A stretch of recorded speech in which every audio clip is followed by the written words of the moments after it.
10장 1절 말씀 함께 같이 읽겠습니다. 내가 또 보니 힘센 다른 천사가 구름을 입고 하늘에서 내려오는데 그 머리 위에 무지개가 있고 그 얼굴은 해 같고 그 발은 불기둥 같으며. 10장 1절에 보니까 한 힘센 천사의 모습을 보여주고 있습니다. 계시록 9장 말씀을 보게 되면 우리 다섯째 나팔이 불 때에 하늘에서 별 하나가 떨어지게 되었는데 무지개의 열쇠를 받았더라, 그렇게 말씀하고 있지 않습니까?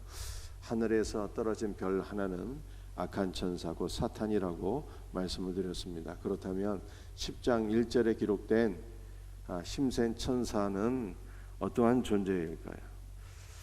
힘센 천사의 모습을 보니까 첫 번째로는 구름을 입고 하늘에서 내려오는데 라고 말씀하고 있습니다. 구름이 있고 하늘에서 내려오는 힘센 천사의 정체는 무엇입니까? 사도행전 1장 11절 말씀에 이렇게 말씀하고 있어요. 너희 가운데서 하늘로 올려지신 이 예수는 하늘로 가심을 본 그대로 오시리라. 예수님께서 부활 승천하실 때 두 천사가 제자들에게 한 말씀입니다. 너희 가운데서 하늘로 올려진 예수님께서 하늘로 올려지실 때 어떻게 올려지셨습니까? 구름을 타고 승천하셨어요. 그런데 천사들이 증언하기를 하늘로 가심을 본 그대로 오시리라, 이렇게 말씀했어요. 이 말씀은 예수님께서 구름을 타고 승천하셨는데 그 모습 그대로 구름을 타고 재림하신다는 뜻입니다. 그런데 10장 1절에 보니까 힘센 천사가 구름을 입고 하늘에서 내려온다, 이렇게 말씀하고 있잖아요. 이 모습은 재림하시는 예수 그리스도를 가리키는 말씀이 되겠습니다. 그 다음에 두 번째 힘센 천사의 모습을 보니까 머리 위에 무지개가 있고 라고 말씀하고 있습니다. 여러분들, 이 무지개에 관한 말씀이 창세기 9장 3절에 기록되어 있는데요. 내가 내 무지개를 구름 속에 두었나니 이것이 나와 세상 사이의 언약의 증거니라 라고 말씀하셨어요. 노아 홍수로 인해서 코로 숨쉬는 모든 생물들이 죽게 됩니다. 오직 노아의 가족 8명만 방주 안으로 들어가서 그리스도 안으로 들어가서 구원을 받게 되는 것이죠. 홍수 이후에 노아와 가족들이 땅으로 나와서 하나님 앞에 번제를 드리게 됩니다. 하나님께서 노아가 드린 번제 그 향을 흠양하시고 무엇을 주셨습니까? 무지개를 보여주시고 무지개 언약을 주셨어요. 여러분들, 무지개 언약이 무엇입니까?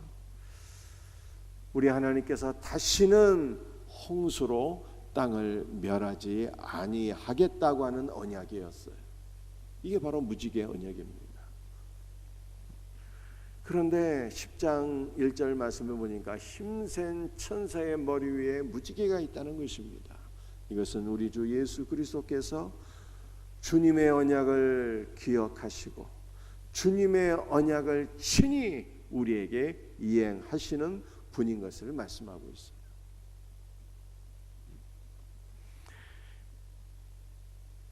그 다음에 세 번째로 힘센 천사의 모습을 또 보니까 그 얼굴은 해 같고 라고 말씀하고 있습니다. 말라기서 4장 2절 말씀을 보면 내 이름을 경외하는 너희에게는 공의로운 해가 떠올라서 치료하는 광선을 바라리니 라고 말씀했습니다. 내 이름을 경외하는 너희는 바로 우리 아닙니까? 우리가 주님을 경외하는 자들인데 내 이름을 경외하는 너희에게는 공의로운 해가 떠올라서, 공의로운 해는 예수님을 가리키는 거예요. 예수님께서 우리의 구원자가 되시고 예수님께서 우리의 치료자가 되셔서 공의로운 해가 되시는 예수 그리스도로부터 치료하는 광선이 우리에게 와서 우리를 영육간에 나게 하신다, 이렇게 말씀하고 있는 것 아니겠습니까? 그런데 그 예수님의 모습이 공의로운 태양이에요. 공의로운 태양.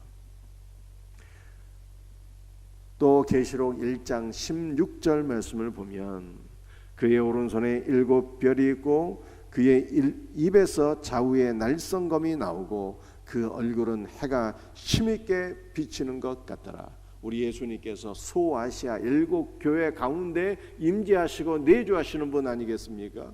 그런데 교회 안에 내주하시는 그리스도의 모습을 계시록 1장 16절에서 보여주고 있는데 그 얼굴은 해가 힘있게 비치는 것 같더라 라고 말씀하고 있어요.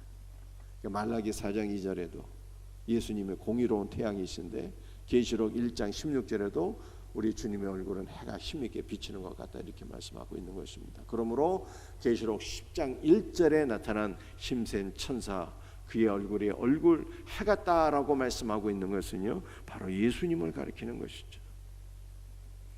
그 다음에 이 힘센 천사의 또 모습을 보니까 마지막으로 그 발은 불기둥 같으며 라고 말씀하고 있어요.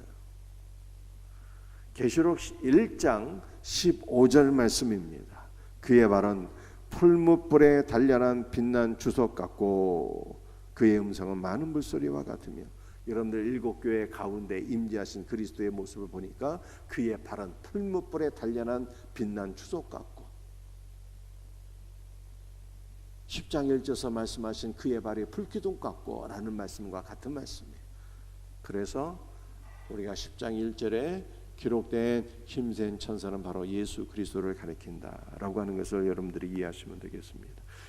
10장 2절 말씀 같이 읽습니다. 그 손에는 펴놓인 작은 두루마리를 들고 그 오른발은 바다를 밟고 왼발은 땅을 밟고 힘센 천사의 손에 작은 두루마리가 놓여 있다라고 하는 것을 보여주고 있습니다.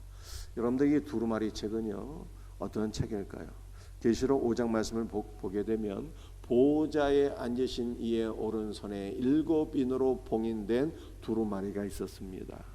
두루마리 책이 있었어요. 근데 그 책을 어린 양이신 예수 그리스도께서 성부 하나님에게서 그 책을 받지 않습니까? 오늘 10장 2절에 기록된 이 작은 두루마리는 바로 계시록 5장에 기록된 어린 양 예수께서 성부 하나님에게서 받은 그 두루마리 책을 가리키는 것입니다. 여러분들 그 두루마리 책에 기록된 말씀이 무슨 말씀이었습니까? 바로 성도의 구원의 완성과 예수 그리스도의 재림으로 이루어질 최후의 심판, 불신자들의 심판을 기록한 말씀이 바로 두루마리 책이었어요. 그런데 성부 하나님의 오른손에 있던 이 두루마리 책을 어린 양 예수 그리스도께서 취하신다는 것은 바로 예수님께서 우리의 구원을 완성하시고 불신자의 심판을 집행하시는 심판자가 되신다라고 하는 그러한 뜻이었습니다. 그런데 오늘 10장 2절 말씀을 보니까 힘센 천사의 손에 두루마리 말씀이 펴 있고 그분이 어떻게 서 있습니까? 오른발은 바다를 밟고 왼발은 땅을 밟고 이렇게 말씀하고 있어요. 이것은 우리 주님께서 한 발은 땅에 한 발은 바다에 이것은 주님께서 들고 있는 그 두루마리의 말씀이 땅과 바다와 온 세상에 선포되며 이것은 주님의 손에 놓여진 그 두루마리의 책의 말씀이 땅과 바다와 온 천지에 집행될 것을 말씀하고 있는 거예요. 예수 그리스도에 의해서 그 두루마리의 책의 말씀이 선포되고 그 두루마리 책의 말씀이 온 천하에 집행이 되니 곧 우리의 구원이 완성되고 불신자의 심판이 이루어지게 된다라고 하는 뜻인 것입니다. 5절부터 7절까지 말씀 한번 같이 읽어보겠습니다. 내가 본 바 바다와 땅을 밟고 서 있는 천사가 하늘을 향하여 오른손을 들고 세세토록 살아계신 이 곧 하늘과 그 가운데 있는 물건이며 땅과 그 가운데 있는 물건이며 바다와 그 가운데 있는 물건을 창조하신 이를 가리켜 맹세하여 이르되 지체하지 아니하리니 일곱째 천사가 소리내는 날 그의 나팔을 불려고 할 때에 하나님이 그의 종 선지자들에게 전하신 복음과 같이 하나님의 그 비밀이 이루어지더라 하리라.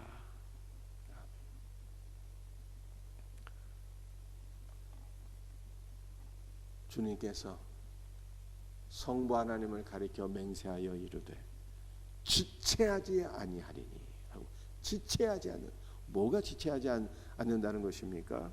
일곱째 천사가 나팔을 불 때에, 일곱째 천사가 나팔을 불 때 복음에 기록된 바와 같이 하나님의 비밀이 신속히 이루어지리라, 이렇게 말씀하시고, 여러분들 우리 계시록의 순서는 어떻게 된다고 제가 말씀을 드렸습니까? 인재앙, 나팔재앙, 대접재앙으로 이루어지게 되는 거예요. 그래서 이 두 번째가 나팔이잖아요. 일곱째 나팔은 마지막 나팔이 되는 것입니다. 일곱째 나팔이 불려지게 될 때 뭐가 이루어지게 되는 것입니까? 일곱 번째 나팔이 불게 되면은 일곱 대접 재앙이 등장하게 되는 것입니다.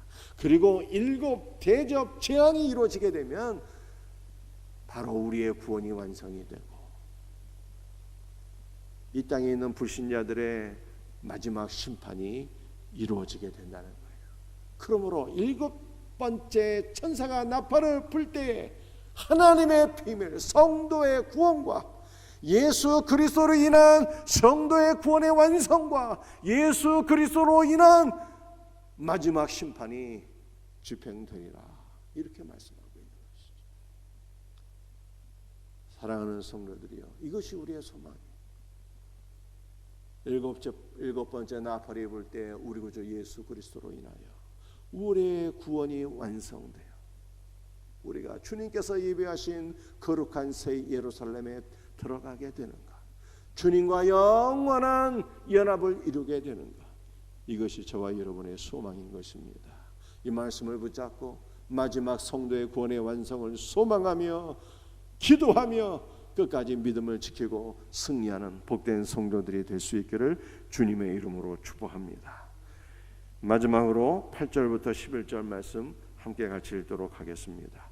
하늘에서 나서 내게 들리던 음성이 또 내게 말하여 이르되 내가 가서 바다와 땅을 밟고 서 있는 천사의 손에 펴 놓인 두루마리를 가지라 하기로, 내가 천사에게 나아가 작은 두루마리를 달라 한즉 천사가 이르되 갖다 먹어버리라, 내 배에는 쓰나 내 입에는 꿀같이 달리라 하거늘, 내가 천사의 손에서 작은 두루마리를 갖다 먹어버리니 내 입에는 꿀같이 달아 먹은 후에 내 배에서는 쓰게 되더라.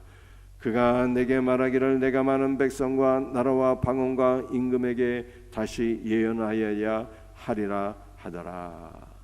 여러분들, 하늘에서 소리가 나서 이르기를 천사의 손에 펴놓인 그 두루마리의 말씀을 먹어라, 이렇게 말씀합니다. 그래서 하늘에서 나는 그 음성에 순종하여서 천사의 손에 펴놓인 두루마리의 말씀을 받아서 먹었더니 어떻게 되었습니까? 입에서는 꿀처럼 단데 뱃속에서는 쓰게 되었다는 거예요. 여러분들, 두루마리의 말씀이 입에서는 꿀처럼 단데 뱃속에서는 쓰게 되었다는 것이 무슨 뜻이겠습니까? 여러분들, 주님의 말씀은 꿀처럼 단 말씀이에요. 생명의 말씀, 은혜의 말씀, 축복의 말씀인 것입니다. 우리는 아무 공로 없어도 주 예수의 은혜로 죄사함을 받고 구원을 받고, 우리는 아무 공로 없으나 주 예수의 은혜로 우리의 구원이 완성되어서 거룩한 새 예루살렘에 들어가게 되니 이것이 얼마나 복된 말씀입니까? 우리의 입에서는 꿀처럼 단데, 여러분들, 이 말씀이 우리 뱃속에 들어가게 돼요. 사랑하는 성도들이요, 주님의 말씀이 우리의 귓가에만 맴맴거리지 말고 말씀을 아멘으로 받아 먹어서 말씀이 여러분의 심령 깊숙한 곳에 들어갈 수 있기를 예수님의 이름으로 축복합니다. 여러분들, 말씀 마태복음 28장 말씀을 보게 되면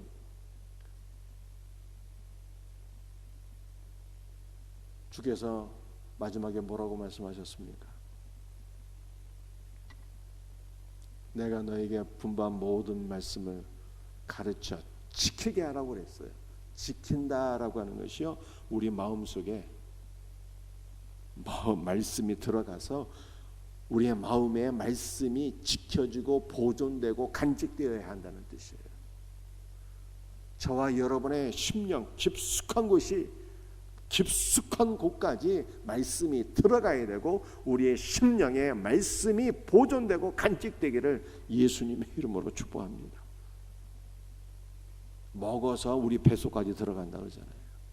우리 심령 깊숙한 곳까지 말씀이 들어가야 돼요. 그러면 어떤 역사가 일어나게 될까요? 그 말씀이 살아 역사하여서 우리들에게 참 생명을 주고 그 말씀이 살아 역사하여서 우리를 참 믿음의 사람으로 조성하는 거예요. 여러분들, 우리가 세상과 구별된 믿음의 사람이 되면 어떤 역사가 일어나겠습니까?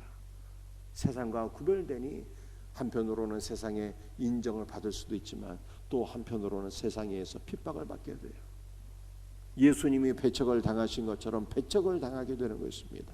이것이 바로 뱃속에서는 말씀이 쓰게 된다는 뜻이죠. 말씀으로 영원한 생명을 얻고 말씀으로 세상과 구별된 크리스찬이 되니 예수님이 박해를 받으셨던 것처럼 우리도 박해를 받게 된다는 뜻이에요. 입에서는 쓰나 뱃속에서는 쓰게 되는 것이죠. 입에서는 꿀처럼 다나 뱃속에서는 쓰게 된다는 거예요. 그리고 이 뱃속에서 쓰게 된다는 것이 한 가지 의미가 더 있는데 바로 11절 말씀이에요. 그가 내게 말하기를 내가 많은 백성과 나라와 방언과 임금에게 다시 예언하여야 하리라 하더라. 말씀을 받아 먹은 것으로 끝나면 안 된다는 거예요. 이 말씀을 모든 나라와 백성과 임금들에게 이 말씀을 다시 예언하여야 하리라. 이 말씀을 증거해야 된다는 것입니다. 여러분들, 말씀을 증거할 때 많은 고난과 박해를 받게 된다는 뜻이에요. 그러나 이 말씀이 오늘 우리에게 주께서 주신 말씀입니다. 성도는 그리스도의 말씀을 받아 먹은 거로 끝나면 안 돼요. 이 말씀을 우리가 다시 증거해야 되는 거예요. 어떠한 핍박과 박해와 고난이 있을지라도 주님께서 다시 오시는 그날까지 그리스도의 증인으로서 그리스도의 말씀을 기쁨으로 증거할 수 있는 저와 여러분들이 될 수 있기를 주 예수의 이름으로 축복합니다. 기도하시겠어요? 아버지 하나님, 오늘 우리가 주님의 손에 펴놓인 두루마리의 말씀을 받아 먹으라 말씀하셨습니다. 생명의 말씀, 은혜의 말씀을 받아 먹게 하여 주옵시고 이 말씀이 우리의 입에서 심히 꿀처럼 단말씀으로 경험되어지기를 원합니다. 그리고 이 말씀이 우리의 뱃속 깊은 곳까지 들어가서 이 말씀이 살아 역사하여서 우리에게 영원한 생명을 주고 이 말씀이 살아 역사하여서 우리를 온전한 믿음의 사람으로 세우고 세상과 구별된 크리스찬 되게 하여 주옵기를 간절히 기도합니다. 주여, 말씀을 받아 먹은 것으로 끝나지 말게 하여 주옵시고 세상 모든 나라 백성과 임금들에게 이 말씀을 증거하여서 주의 오실 때를 예비하는 복된 교회, 복된 성도들 되게 하여 주옵소서. 말씀을 증거하다가 어떠한 핍박이나 박해나 고난이 있을지라도 주님 다시 오시는 그날까지 생명의 말씀을 증거하는 사명 잘 감당하게 하여 주시옵소서. 모든 것 감사하오며 주 예수 그리스도의 이름 받들어 간절히 기도드리옵나이다. 아멘.